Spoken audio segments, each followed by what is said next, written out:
Good morning. నేను doctor Priyadarshini, medical oncologist, HCG cancer centre, Vijayawada. ఇవాళ మనం ఈ వీడియోలో cervical cancer screening and vaccination గురించి తెలుసుకుందాం. రీసెంట్ గా వచ్చిన గ్లోబకాన్ డేటా ప్రకారం ఇండియాలో మహిళలు ఎక్కువ శాతం మంది రొమ్ము క్యాన్సర్ బారిన పడుతున్నారు. ఆ రొమ్ము క్యాన్సర్ కోసం మామోగ్రామ్ అనే స్క్రీనింగ్ టెస్ట్ ఉంటుంది.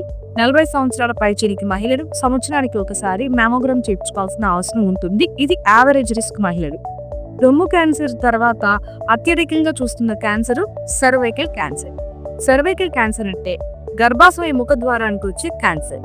ఈ cancer human papilloma virus, HPV virus అనే ఒక వైరస్ ద్వారా వస్తుంది. సాధారణంగా ఈ హెచ్పివి వైరస్ ఇన్ఫెక్షన్ మనకి ఎప్పుడైనా వస్తే మన బాడీలో ఉన్న రోగ నిరోధక శక్తి అంటే ఇమ్యూనిటీ పవర్ అంటారు కదా, ఆ ఇమ్యూనిటీ పవరే ఇన్ఫెక్షన్ నుంచి మనకి ఫ్రీడమ్ కల్పిస్తుంది. ఏదైనా కారణం చేత మన ఇమ్యూనిటీ పవర్ వీక్ అయితే ఆ ఇన్ఫెక్షన్ అలానే పర్సిస్టెంట్ గా ఉండిపోతుంది. పర్సిస్టెంట్ గా ఉన్న ఇన్ఫెక్షన్ సర్విక్స్ లోని కణాల్లో మార్పులు వచ్చే అవకాశం ఉంటుంది. అలా మార్పులు చెందిన కణాలు కాలక్రమేణా క్యాన్సర్ గడ్డలుగా మారే అవకాశం ఉంటుంది. ఈ హెచ్పివి ఇన్ఫెక్షన్ రావటానికి, కణాల్లో మార్పులు రావడానికి, అలా మార్పులు చెందిన కణాలు క్యాన్సర్ గా మారటానికి సుమారు 10 నుంచి 15 సంవత్సరాల టైం పడుతుంది. సో ఈ గ్యాప్ లో మనకి ఏ లక్షణాలు లేకపోయినా స్క్రీనింగ్ టెస్ట్ చేయించుకుంటే క్యాన్సర్ రాకముందే ఆ కణాల్లో మార్పుల్ని గుర్తించి ట్రీట్మెంట్ తీసుకుంటే మనం క్యాన్సర్ బారిన పడకుండా మనల్ని మనం రక్షించుకోవచ్చు. అలాంటి టెస్టే పాప్స్మియర్ టెస్ట్. పాప్స్మియర్ అనే టెస్ట్ చాలా సింపుల్ టెస్ట్ అండి. OPD procedure. Test time just 10 minutes, maximum 10 minutes time పడుతుంది అంతే. సో దగ్గరలో ఉన్న మీ ఆడవాళ్ళ డాక్టర్ని కన్సల్ట్ అయితే వారు మిమ్మల్ని క్లినికల్గా ఎగ్జామిన్ చేసి మీ సర్విక్స్ నుంచి కణాన్ని సేకరిస్తారు. ఈ పాప్స్మియర్ టెస్ట్ చేయటం కోసం ఒక చిన్న సర్వైకల్ బ్రష్ యూస్ చేస్తారు.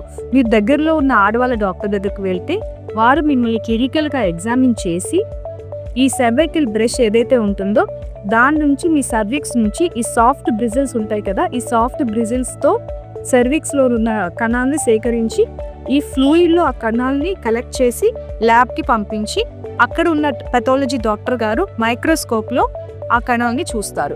ఆ రిపోర్ట్ నార్మల్గా ఉంటే కనుక 21 నుంచి 29 సంవత్సరాల వయసు ఉన్న వాళ్ళు 3 సంవత్సరాలకు ఒకసారి పాప్స్మియర్ చేయించుకుంటే సరిపోతుంది. 30 సంవత్సరాల నుంచి 65 సంవత్సరాల లోపు వయసు ఉన్న వాళ్ళు ఈ పాప్స్మియర్తో పాటు హెచ్పివి డిఎన్ఏని కూడా చూపించుకుంటే 5 ఇయర్స్కి ఒకసారి చేయించుకుంటే సరిపోతుంది. ఇప్పటి వరకు మనము స్క్రీనింగ్ టెస్ట్ గురించి మాట్లాడుకుందాం, పాప్స్మియర్ అని.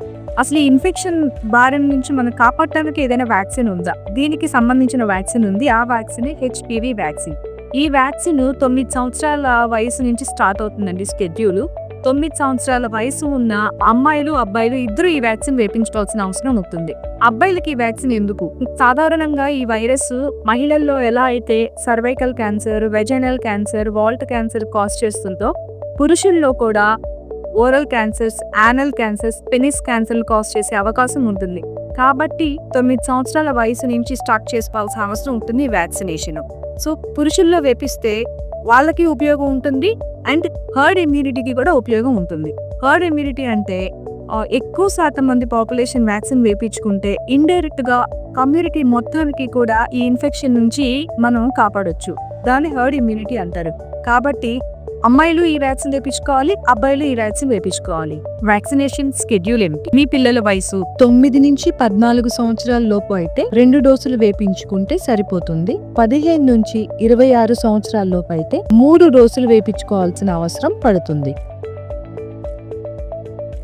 Prevention is always better than cure and cervical cancer బర్డన్ని మనం తగ్గించుకోవాలి. మన కంట్రీలో సర్వైకల్ క్యాన్సర్ బర్డన్ని తగ్గిద్దాం. దానికోసం మనం స్క్రీనింగ్ టెస్ట్ చేయించుకుందాం, వ్యాక్సినేషన్ వేయించుకుందాం, జెనెటల్ హైజీన్ మెయింటైన్ చేయాలి, మెన్స్ట్రువల్ హైజీన్ మెయింటైన్ చేయాలి. This is doctor Priyadarshini, HCG city cancer centre, Vijayawada.